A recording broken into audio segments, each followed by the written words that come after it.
Bonjour à toutes et à tous. Depuis juillet 2023, j'ai le plaisir d'accueillir le podcast BDSM de Larry. En voici un épisode.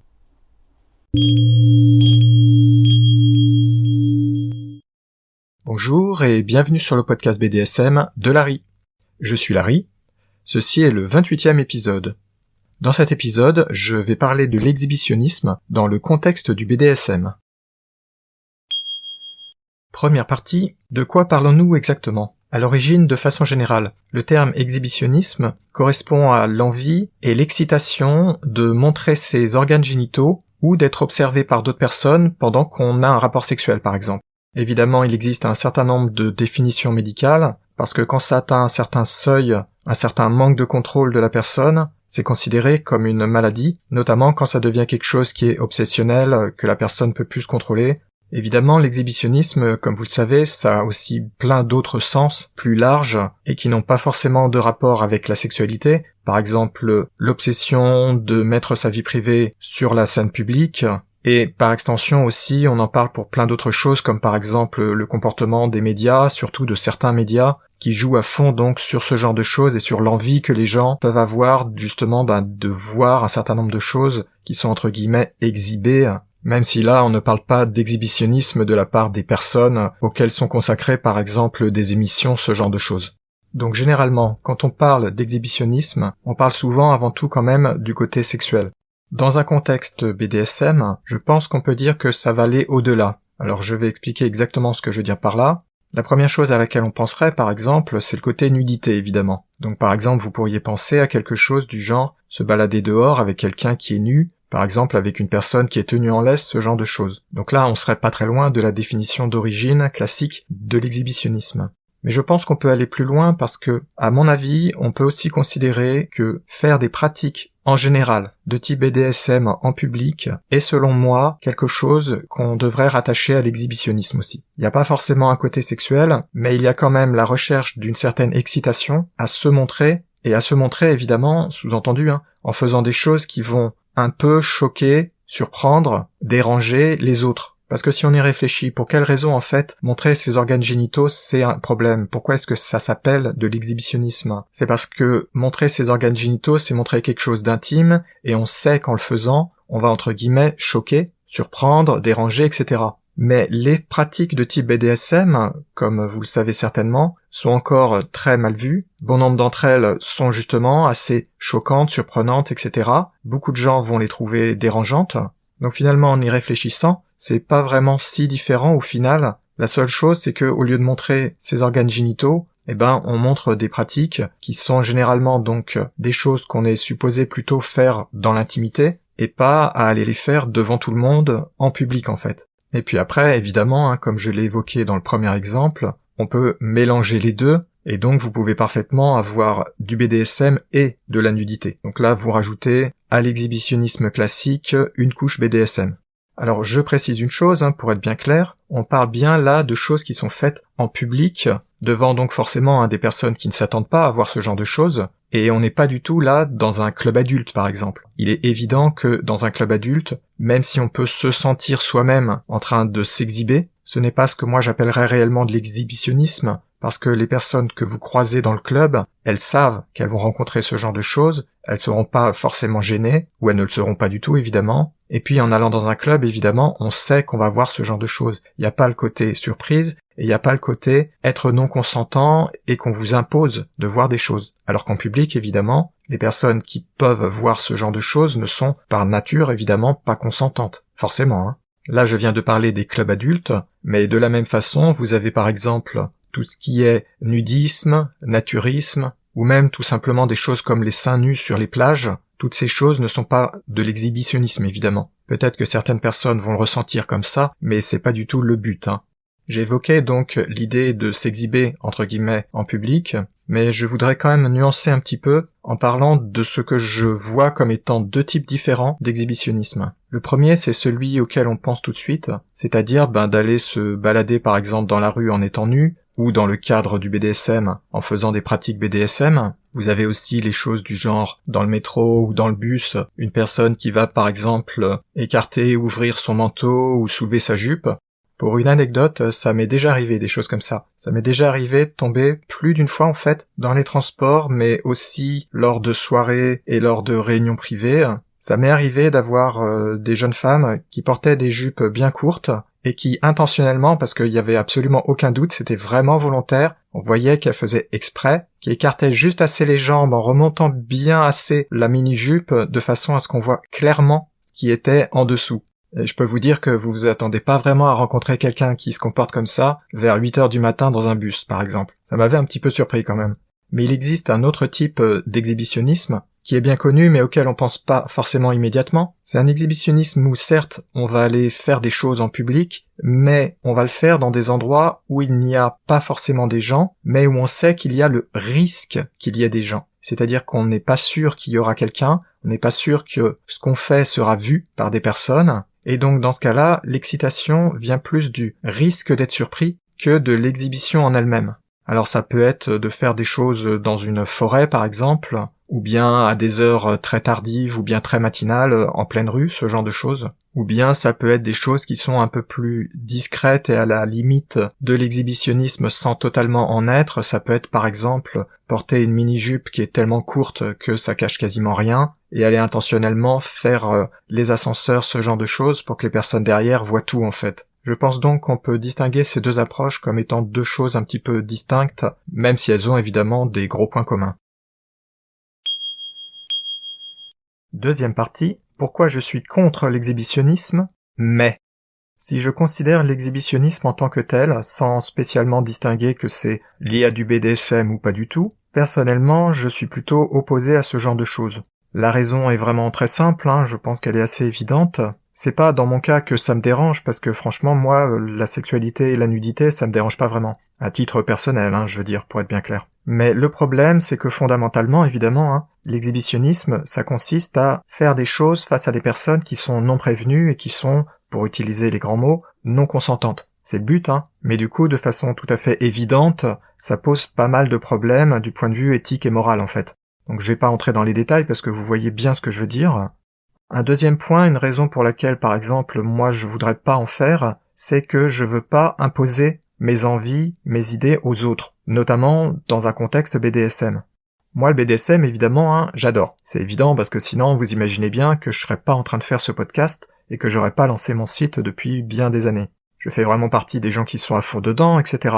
Mais c'est pas pour autant que je veux forcer les choses sur les autres. Je l'ai déjà dit dans pas mal d'articles, notamment de mon site, et d'épisodes, moi je comprends très bien qu'il y ait des personnes qui puissent ne pas être intéressées par les pratiques qu'on regroupe sous le nom BDSM. Je comprends parfaitement ça, je trouve que c'est tout à fait naturel qu'il y a des gens que ça intéresse pas. C'est leurs affaires, chacun ses goûts, chacun ses idées, chacun ses envies. Ça me dérange pas, et je le comprends parfaitement. Du coup, moi ce que je défends, c'est la liberté de pouvoir en faire sans avoir à subir des jugements nocifs de la part des autres, et évidemment sans avoir à subir de stupidités législatives qui viendraient vous empêcher de faire du BDSM, ce genre de choses. Bref, avoir la liberté de faire ce qu'on veut, au moins dans sa vie privée, c'est-à-dire typiquement dans l'intimité, et en général dans son couple. Or évidemment, si on va faire des choses en public devant des personnes qui sont pas averties et qui sont pas forcément d'accord, vous comprenez bien que ça respecte plus du tout ce genre de principe. C'est vraiment s'imposer. Et ça, je suis vraiment très opposé à ça, pour de simples raisons, donc éthiques et morales. Et puis, tout simplement, ne pas aller déranger les gens, même si ça va pas forcément les choquer.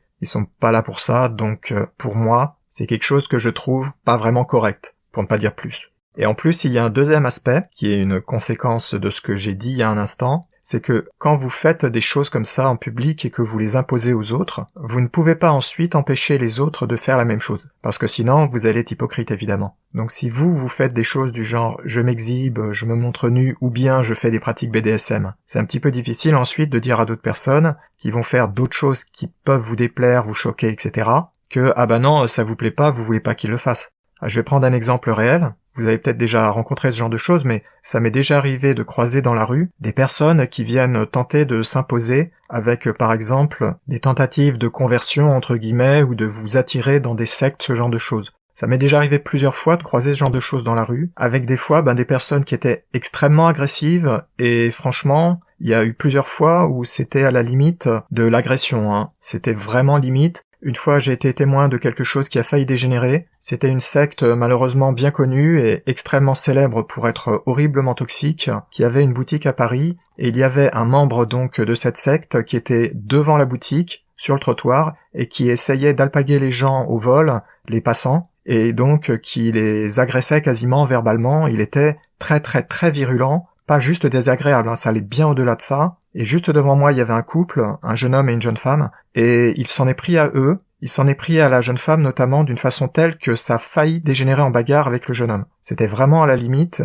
et franchement, il s'était comporté d'une façon absolument stupéfiante. Il fallait le voir pour comprendre vraiment exactement comment il était agressif. Je pense que ce n'est pas tout à fait par hasard d'ailleurs que la boutique en question, quelques mois plus tard, a disparu, parce que je crois qu'il y a dû y avoir un tout petit peu trop de plaintes, surtout qu'ils étaient situés à peine 30 mètres du commissariat principal de l'arrondissement, donc je pense qu'ils ont dû se faire repérer assez rapidement. Personnellement, donc, vous aurez compris, moi j'aime pas qu'on vienne comme ça essayer de m'alpaguer, essayer de me convertir à des choses. Là j'ai parlé de secte, mais j'ai déjà eu d'autres expériences un peu similaires et qui n'avaient rien à voir avec des choses religieuses. Et donc, si moi je veux pas comme ça qu'on vienne me déranger, qu'on vienne me chercher la petite bête, ou bien juste qu'on vienne me tenir la jambe avec des choses qui moi me font fuir, c'est évident que je peux pas, à l'inverse, moi, me comporter de la même façon, parce que sinon ce serait très hypocrite, bien entendu. Donc ça, évidemment, vous vous en doutiez, de toute façon, c'est un problème fondamental, parce que on ne peut pas imposer quelque chose aux autres et ensuite demander à ce que les personnes en face n'en fassent pas autant, évidemment. Sinon l'hypocrisie, elle est trop forte. J'en profite pour vous présenter 2 exemples réels, que je n'ai pas vus moi-même, mais qui ont été rapportés dans différents journaux ou dans des vidéos sur YouTube. Le premier exemple, je l'ai vu il y a quelques mois sur YouTube, mais c'était pas quelque chose de récent, ça s'était passé il y a plusieurs années. C'était une vidéo dans laquelle on voyait une dominatrice aux USA qui se baladait dans une rue passante, une grande rue, avec évidemment un costume de type BDSM, de type dominatrice. Je précise que c'était une dominatrice payante, c'est-à-dire une professionnelle, et donc elle se baladait dans la rue en tenant en laisse 2 hommes qui avaient donc le collier autour du cou, évidemment, la laisse, et puis qui étaient à genoux, et puis qui étaient autour d'elle, en fait. Évidemment, vous vous en doutez, ça a énormément attiré l'attention, il y a eu des vidéos, etc., qui ont ensuite été diffusées à différents endroits. Ça a fait des vagues, ça a fait du bruit, mais en fait, c'était son but. Vous vous en doutiez probablement, le but, c'était de se faire un coup de pub. Et il faut croire que ça a marché et que ça lui a fait beaucoup de pubs, parce que j'ai vu dans l'article, il disait que après, elle avait eu beaucoup de demandes, évidemment. N'empêche que de mon point de vue, d'un point de vue moral et éthique, vous voyez, je pense que vous serez d'accord avec moi, c'est plus que douteux. Même si là, faut reconnaître, c'était pas quelque chose d'extraordinairement choquant, c'est quand même pas quelque chose de totalement anodin non plus, c'était pas juste porter un petit collier discret quand on est dans les transports.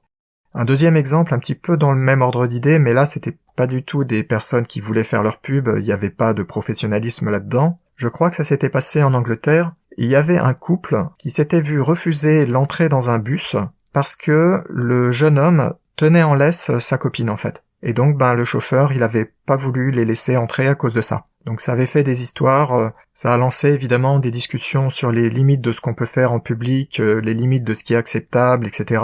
Les limites de ce que, par exemple, les conducteurs, ils ont le droit de refuser. Parce que les conducteurs, par exemple, si quelqu'un se ramène, il est tout nu ou toute nue, là, ils ont le droit de refuser qu'on entre. Il y a quand même certaines limites.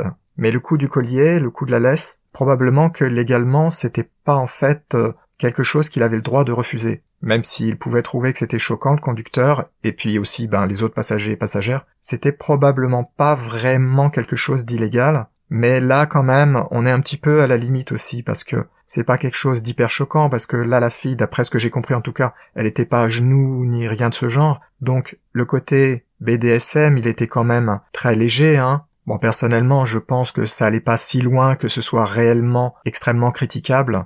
Je pense qu'on peut dire quand même que c'est un peu à la limite, c'est-à-dire, il le faisait quand même exprès, ce couple, c'est clair. Mais je pense que c'est un exemple pour lequel, personnellement, j'y vois pas réellement quelque chose de si grave que ça. C'est un petit peu douteux quand même, évidemment, du point de vue éthique, mais je pense que ça ne se compare pas avec l'exemple précédent, qui là, par contre, était vraiment quelque chose qui était fait exprès pour choquer, pour attirer l'attention.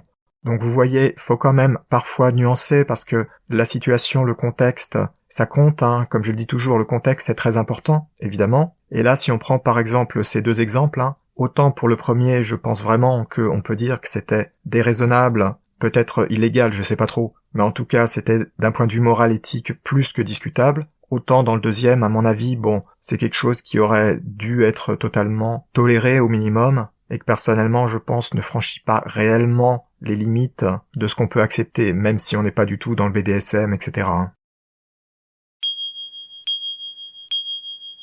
Troisième partie, l'exhibitionnisme caché et l'intérêt des toilettes publiques. Dans cette troisième partie, je voudrais parler d'un autre angle de la chose, qui n'est plus exactement de l'exhibitionnisme au sens de ce que j'ai présenté dans les parties précédentes.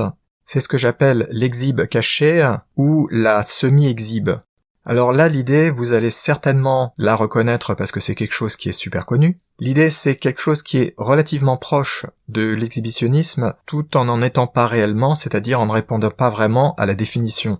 Alors je vais vous donner un exemple pour que vous compreniez de quoi je veux parler. C'est un exemple qui est ultra connu en fait, peut-être même que vous avez déjà voulu le faire ou que vous l'avez déjà fait. Ce sont des choses comme par exemple se balader dehors en étant habillé ou habillée, mais en étant par exemple nu sous ses vêtements. Ou partiellement nu sous ses vêtements, ça peut être par exemple, si vous êtes une femme, vous pouvez y aller avec une jupe assez courte, sans porter de culotte par exemple, c'est un grand classique. Vous pouvez aussi utiliser un grand manteau, quelque chose comme ça, qui cache le fait qu'en fait, vous ne portez absolument rien, que vous soyez homme ou femme, hein, bien sûr. Donc là, vous voyez, enfin je pense que vous serez d'accord avec moi, ce n'est pas de l'exhibitionnisme, parce que là, normalement, on voit pas les choses. Il y a un petit risque éventuellement que certaines personnes puissent s'apercevoir des choses, mais la plupart du temps, en fait, personne ne devrait s'apercevoir de quoi que ce soit, à part un accident. Bon, ça peut toujours arriver, évidemment.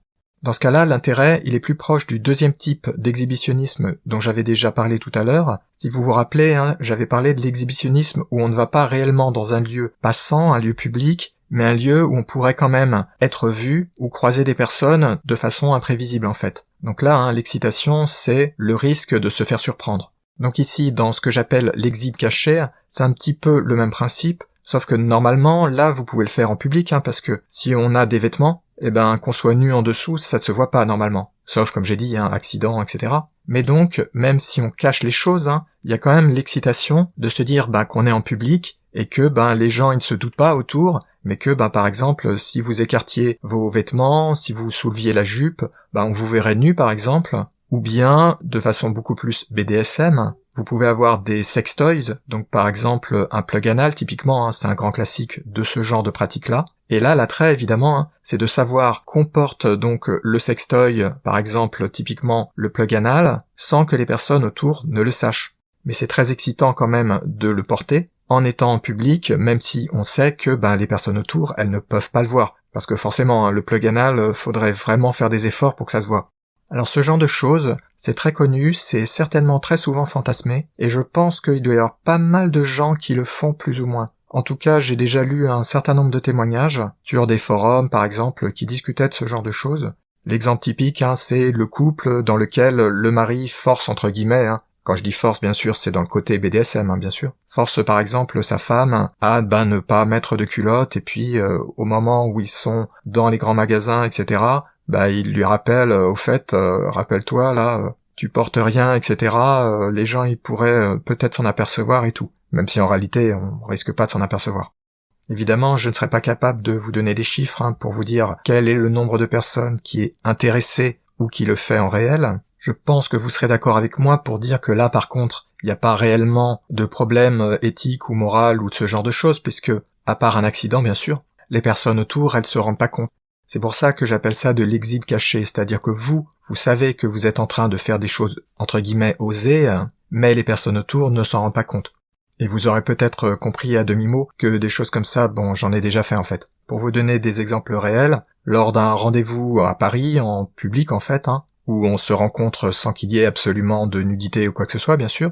Moi, évidemment, j'avais demandé à la fille de venir déjà en jupe, ou bien moi j'en amène une avec moi que je lui donne, et ensuite je lui demande, si elle a déjà une jupe, d'enlever sa culotte, d'enlever éventuellement ses collants si elle en porte, et puis si elle était pas en jupe déjà, moi j'ai donc amené quelque chose, une mini-jupe bien courte, pour lui donner, et pareil, sauf que là, elle utilise la jupe que j'ai amenée. Et ensuite, évidemment, on va aller se balader, par exemple, dans des sex shops, ce genre de choses. Et on peut y rajouter ou pas, donc, un plug anal, mais ça, c'est pas indispensable.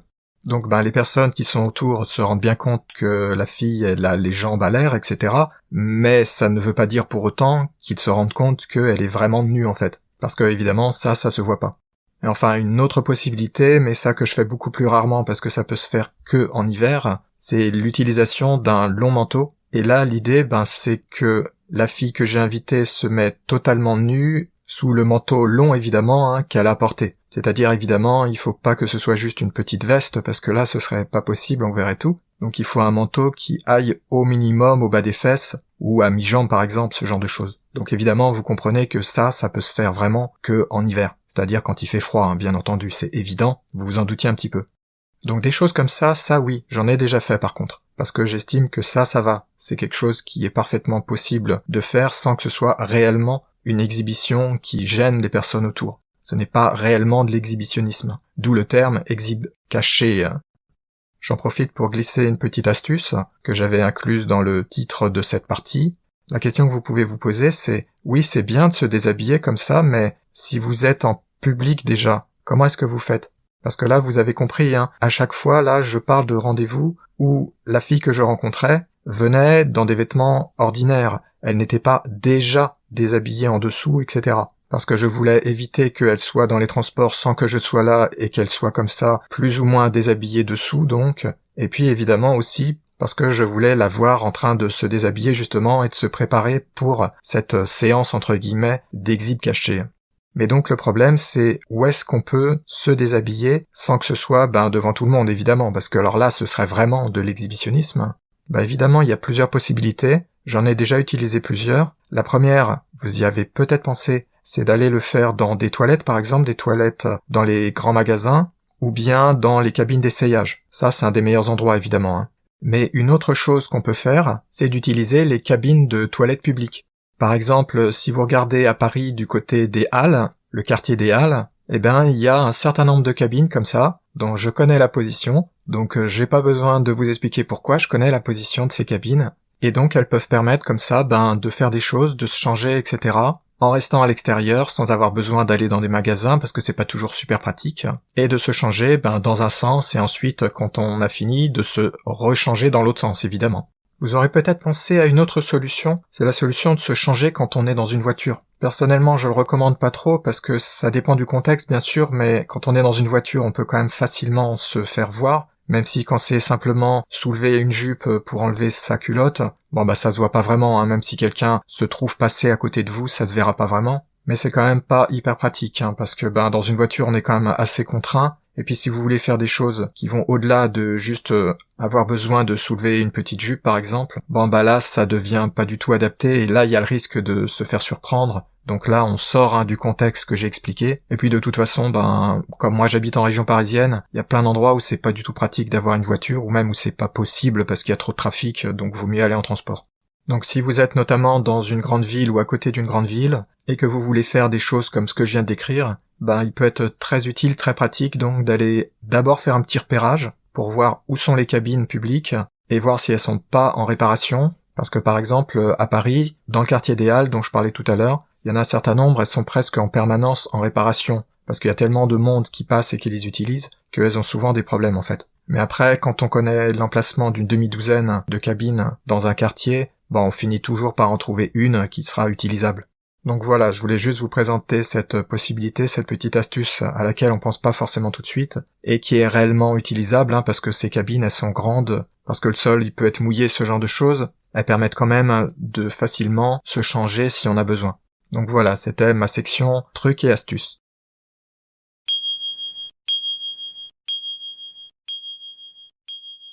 L'exhibitionnisme, donc, potentiellement, évidemment, c'est très excitant, c'est pas par hasard qu'il y a beaucoup de gens qui veulent le faire ou qui fantasment de le faire. Comme je l'ai expliqué tout à l'heure, personnellement, je suis plutôt opposé à ce genre de choses, et j'ai pas parlé du côté légal, vous pouvez vous faire saisir au collet par la police si vous avez pas de chance et qu'il y a de la police dans les environs, ce genre de choses, j'ai même pas parlé de ce genre de problème-là. Mon souci, c'était plus le côté moral, éthique, ce genre de choses. Par contre, je pense vraiment donc que ce que j'ai décrit dans la troisième partie, ce que j'ai appelé donc l'exhib caché, ça c'est quelque chose qui est aussi très intéressant, très excitant, mais qui a le gros avantage donc de pas aller déranger réellement les personnes autour. Parce que à part un accident, donc personne devrait réellement s'apercevoir de ce qui se passe.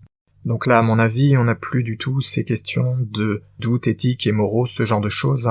On ne va pas réellement déranger les gens aux alentours. Leur présence et l'idée que on peut être surpris ou surprise, crée l'excitation, mais en réalité, on va pas les déranger, toutes ces personnes qui sont aux alentours. Donc là, on n'a plus de questions du genre s'imposer, ou bien le manque de consentement, etc. Enfin, cela dit, évidemment, si vous voulez vous lancer dans ce genre de choses-là, faites quand même un peu attention, histoire de minimiser le risque qu'il y ait quelque chose d'imprévu qui se passe. Mais bon, normalement, si on fait pas n'importe quoi, ça devrait pas poser de soucis. J'espère que cet épisode vous aura intéressé et vous aura plu. Si vous avez des questions, des remarques, des suggestions, des critiques, des choses à dire, vous pouvez m'envoyer un message en utilisant la page contact de mon site à l'adresse univers-bdsm.info. Sur la page contact, vous trouverez un formulaire qui vous permet de m'envoyer un message et de rester anonyme si vous le désirez. Sur cette même page, vous trouverez aussi mon adresse mail, si vous voulez m'envoyer un message directement, et vous trouverez aussi mon adresse mail sur le site du podcast, à l'adresse podcast.univers-bdsm.info. Si vous avez des choses à dire, n'hésitez pas à vous en servir. Je suis toujours très intéressé par les retours qu'on peut me faire. Merci de m'avoir écouté, et je vous dis à bientôt pour de nouveaux épisodes sur le podcast BDSM de Larry.